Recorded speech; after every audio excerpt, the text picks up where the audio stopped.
Cuando yo hice este debate de moción de censura que causó por vez primera la renuncia del ministro de Defensa, y eso tiene una connotación, es decir, cae el ministro de la Defensa y no el subalterno de cuarto nivel. En el caso que usted mencionó, y eso daría para otros programas de Santo Domingo, yo defendí a los pilotos en un debate en el Congreso porque me pareció injusto y me lo sigue pareciendo que el teniente o el piloto que va al frente del avión, que no tiene idea de que va a es que no bombardear, es el responsable. lo Estoy de levantan a acuerdo. las 5 de la mañana y le dicen que se monte en el avión y le dan las coordenadas y que suelte unas bombas, es el único que termina condenado y preso, No, estoy de cuando acuerdo es en eso el con que da usted. las órdenes. Estoy de acuerdo con usted. Sí. Devolviéndome a eso para precisión en este debate, eh, el origen del debate y la información clave para protección de Herner Carreño, nosotros verificamos luego que el personero de Puerto Rico,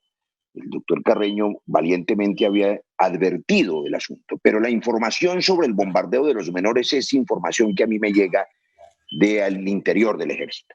Quiero dejar eso claro, siempre protegí la reserva de la fuente, pues para que no caiga la lluvia de amenazas de nuevo que ya han padecido todos. Y entonces yo quiero poner esto en un contexto rápidamente. A ver, están matando niños. Eso es lo primero que hay que decir. Los mataron, los siguen matando. Hoy hay la denuncia del asesinato de dos niños de 15 y 16 años en el Cauca, más lo que ocurrió en Samaniego, en Leiva, en Cali. Eso significa además que hay una pérdida total de control del territorio.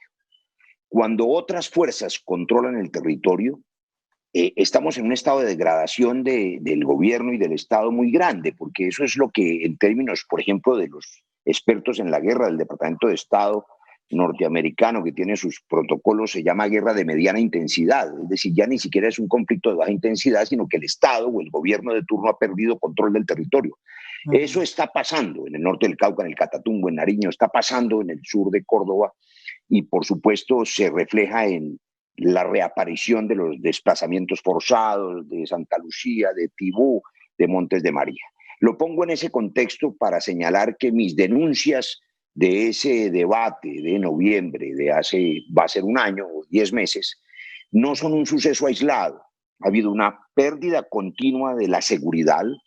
Curiosamente, el gobierno que ofreció en su campaña hacer trizas la paz a cambio de la seguridad, lo que ha hecho es hacer trizas la seguridad.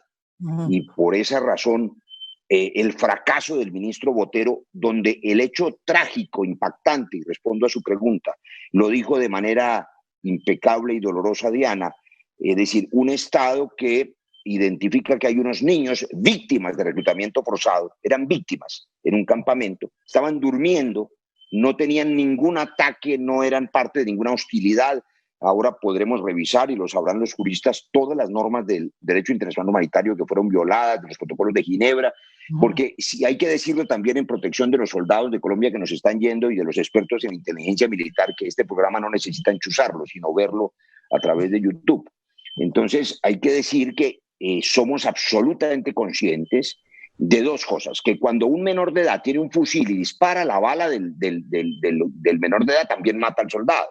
Por eso, inclusive en DIH se permite que en operaciones proporcionales, con el principio de distinción y con los protocolos de DIH, ese menor que está disparando también puede ser objeto de disparo. Y ahí no hay ningún crimen de guerra. Pero estos eran unos niños víctimas de reclutamiento forzado, durmiendo en un campamento, que fueron bombardeados en estado de indefensión.